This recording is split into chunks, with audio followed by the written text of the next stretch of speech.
You are listening to PastThink.com audiobook. Please like and subscribe, thank you. Chapter 1. Three heroes, Xuande, Guanyu and Zhang Fei, bind themselves by the vow of the peach orchard. They triumph against the yellow headband rebels. Empires arise from chaos and empires collapse back into chaos. This we have known since time began. The Zhou dynasty collapsed when 7 kingdoms tore apart the empire by fighting among themselves, until eventually the Qin kingdom conquered all of the other kingdoms.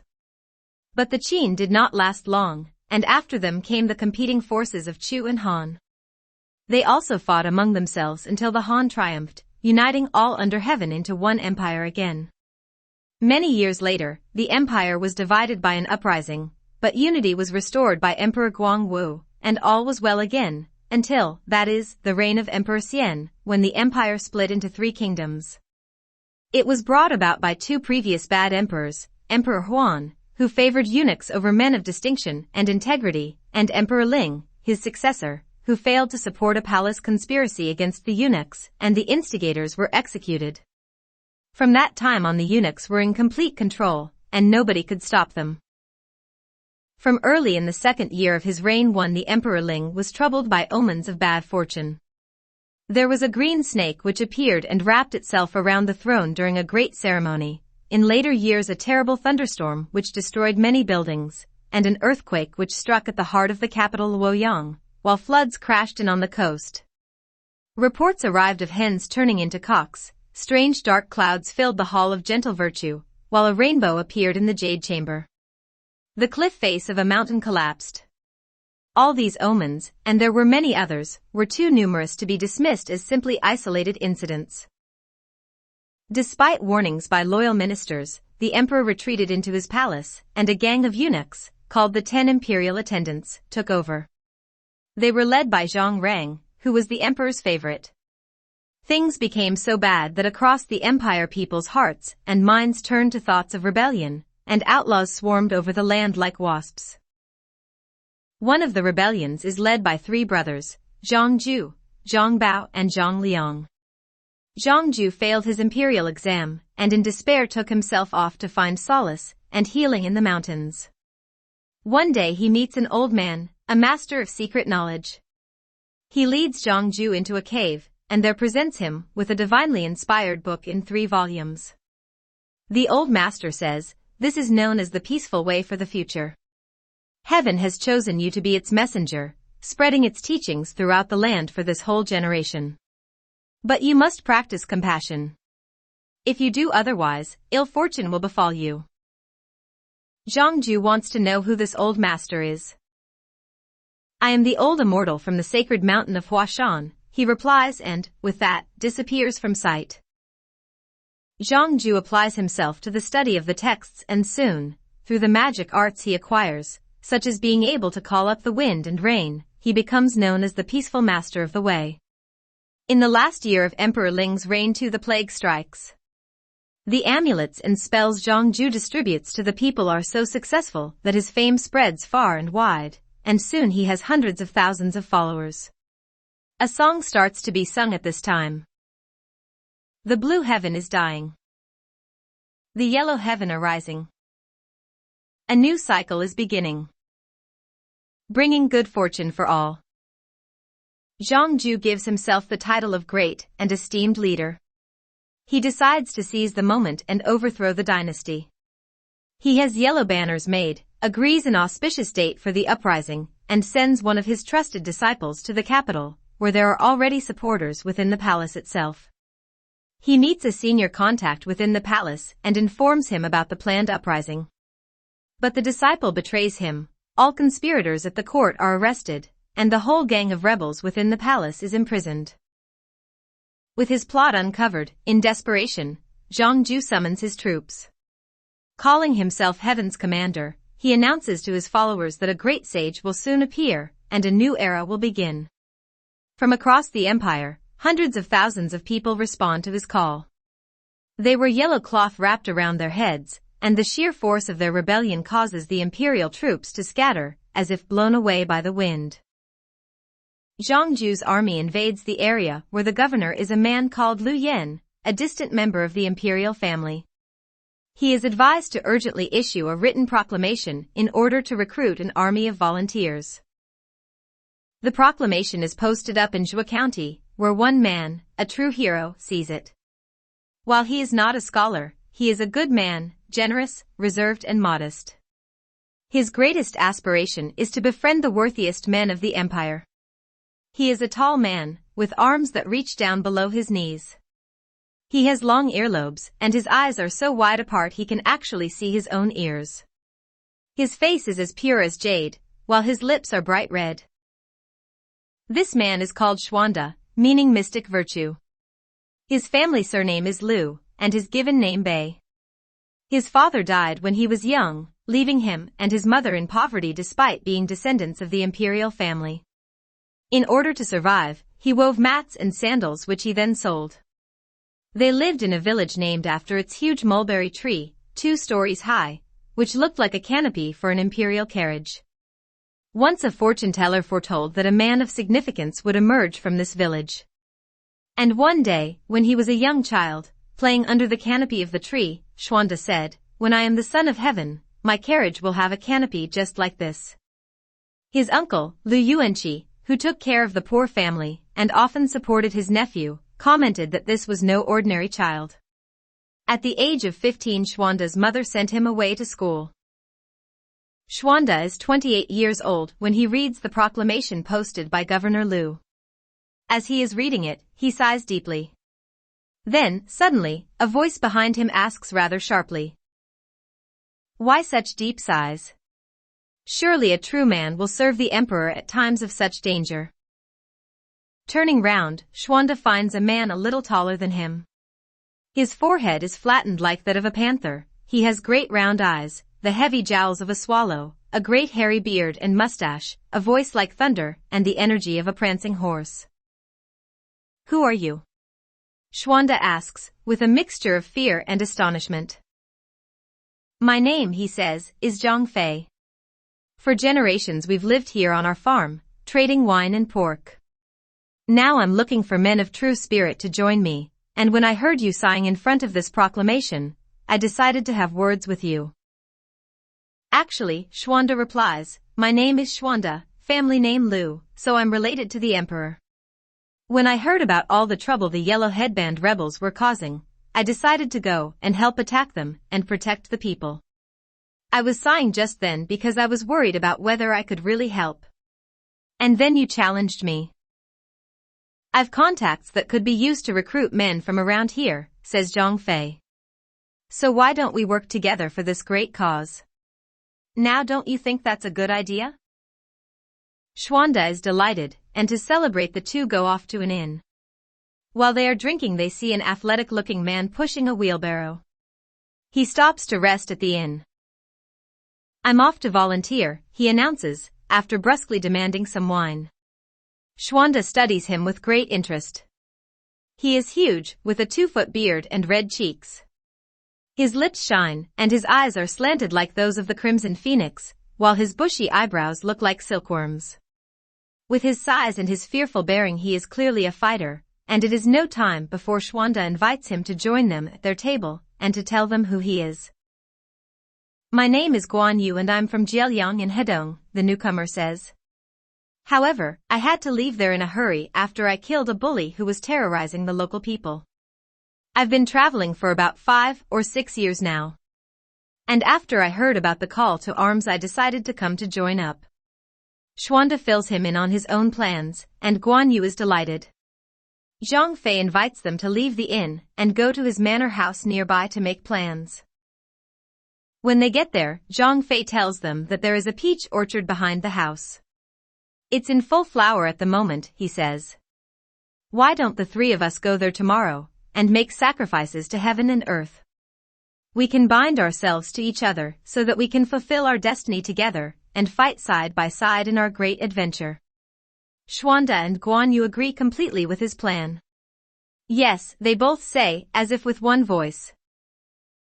The following day the 3 go to the peach orchard. They prepare among various other offerings a black bull and a white horse. Then in the midst of the smoke from the incense the three men make their vow, one to the other. We, Xuanda, Guanyu and Zhang Fei. Even though we come from separate families, we vow to stand by each other and be blood brothers forever. Let us agree to protect the people of our homeland. When we're in trouble, we'll rescue each other. When we're in danger, we'll be there for each other. So even though we weren't born in the same year, month, day, on the same day and month in the same year, may we die. We pray that heaven above and the earth below that nurtures everything will hear this plea from our hearts. And if we fail to do what is right, if we fail to do what is gracious, then may heaven and the people bring us down. Having sworn their mutual allegiance, they agree that Xuanda will henceforth be considered the elder brother, Guanyu II, and Zhang Fei III. Having vowed this before heaven and earth, they cook the meat and share out the wine, and invite the 300 or so who have agreed to join them from the surrounding area to feast and drink with them in the middle of the peach orchard. Over the next few days everyone is busy gathering weapons, finding enough horses, and getting special armor made. Xuanda has 2 double-edged swords fashioned, Guanyu has a curved sword called Cold Wonder forged, while Zhang Fei orders a long spear. By now some 500 young men have joined. Together they all march off and report for duty to Lu Yan, the governor, whose call to arms was the original spur to action. Needless to say, he is delighted, not least when, just a few days later, a yellow headband army of around 50,000 men attacks the Zhua district. Xuanda leads his men forward.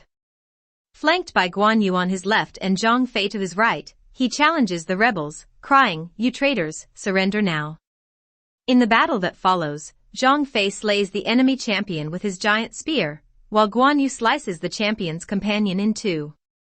The rebels flee, many are taken prisoner. This valiant effort is honored by a poem. What courage on this auspicious day! One with his spear, another with his sword.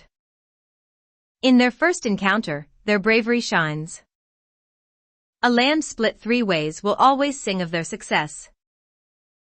But the very next day an urgent request for help comes from the governor of the besieged city of Qingzhou. Xuanda and his brothers-in-arms, now with 5,000 men, march there to help. But they are driven back by the rebels. There are too many of them, Xuanda says to Guanyu and Zhang Fei. The only solution is to surprise them. Which is why they plan an ambush. Xuanda and the bulk of the army march forward, making as much noise as possible, while the other 2 take 1,000 men each and hide on either side of a mountain. The rebels attack, and Xuanda's men fall back as if they are retreating. Suddenly the war gongs ring out, and from either side of the mountain pass soldiers surge down, while Xuanda's men turn and attack their pursuers. The rebels flee back to the camp outside the besieged Qingzhou, from where the governor leads out his people to the attack. The rebels are overwhelmed by this pincer movement. Many of them die that day. So it is that Qingzhou is saved.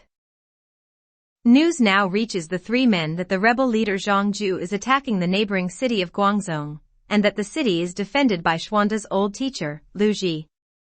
So off the 3 brothers-in-arms go, with their 500 men, and my goodness is Lu Ji delighted to see them. However, he tells them that the real struggle is further afield, at the city of Yingchuan, where the 2 brothers of the rebel chief are locked in combat with imperial forces, so at dead of night Xuanda and his troops ride to Yingchuan. The rebels have set up a temporary fort in the countryside, and that night they are attacked in an unexpected way. The commanders on the emperor's side have ordered each of their soldiers to carry a straw torch. As the night wind rises, the soldiers set fire to the fields all around the rebel encampment. As the flames soar high into the night sky, the troops attack, and the rebels flee in panic. The 2 brothers of the chief rebel, Zhang Liang and Zhang Bao, race through the night with their men. As dawn breaks they run straight into a new troop of soldiers. They are led by a cavalryman of modest height, with sharp eyes and a long beard. His name is Cao Cao. He is a schemer and dedicated to the chase and to partying. When he was young, one of his uncles complained about him to his father, leading his father to punish him. So the next time Chow met that uncle, he fell down as if he was having an epileptic fit. Horrified, the uncle rushed to fetch his father, who, when he came running, found Chow perfectly well. Chow's father couldn't understand what was going on and asked his son if he was all right. "I'm fine. Nothing happened, but this is typical of the lies my uncle tries to tell to alienate you from me," Chow said. This trick turned the father against the uncle, so no matter what complaints were made thereafter, Chow was free to behave just as he wished. When the first Yellow Headband revolt broke out, many people spoke of Chow Chow as being the one who could save the dynasty. One fortune teller said, "You're wise enough to rule the world and perverse enough to destroy the world." "Oh good," Chow Chow thought. Running into Zhang Liang and Zhang Bao fleeing with their men, he attacks them with the 5,000 troops under his command. Although the two Zhang brothers managed to escape once again, Chow's men kill 10,000 of the rebels and capture their train of wagons with all their goods. Then Chow sets off after the two fleeing brothers. Back at Yingchuan, Xuanda and his two brothers arrive to find the rebels already in disarray. There they are told that the scattered remnants of the rebel army are heading for Guanzhong, the city where Xuanda's old master Lu Ji is governor. So they turn around and hurry back. But as they are traveling back, they come upon a prison wagon, surrounded by soldiers. To their astonishment, who is inside but Lu Ji? "What on earth is going on?" they ask. "I almost captured that rebel Zhang Ju," Lu Ji says bitterly. "But he used magic and escaped. The court sent a corrupt official to investigate, who wanted me to pay him off so he would report back to the court in my favor. But we had exhausted all our resources fighting the rebels, so even if I had wanted to, which I didn't, I can't bribe him." So he told the court that the failure to capture Zhang Ju was my fault, because I was frightened to go on the offensive. The court then sent Dong Zhuo to take my place, and have ordered me back to the court for trial. Zhang Fei, whose fury is never far from the surface, wants to kill the guards and free the prisoner, but Xuanda stops him. "We should trust the court and let justice be done," he says. "With Lu arrested, we don't have anywhere to go except back to Zhua," Guan Yu says. And it is agreed that this is exactly what they will do. It is 2 days later, back in Zhua County, that they hear the sounds of a battle nearby. Climbing a hill, they see a host of Yellow Headband rebels overrunning an imperial army. In the midst of the rebels, who are clearly winning, they see a banner declaring the troops are led by Heaven's commander. They know this must be Zhang Ju, in person. "Let's attack," cries Xuanda, and the three brothers sweep down the hill with their troops, falling upon the rebels. They are just in time, because Zhang Ju is on the point of defeating the imperial commander Dong Zhuo, who has been sent to take Lu Ji's place after he was arrested. The battle is long and hard, but eventually Zhang Ju retreats. The three brothers rescue Dong Zhuo and escort him back to their camp. When Dong Zhuo discovers his rescuers are not officers, just ordinary men who have taken command, he dismisses them. He rejects any idea that they might have helped him, and he sends them out of the camp. Zhang Fei is furious. He vows to get revenge on this worthless man whom they have just rescued. "He must die," Zhang Fei shouts. He draws his sword and rushes back to the imperial forces camp, intent on killing Dong Zhuo. Will Dong Zhuo survive? This will soon be revealed.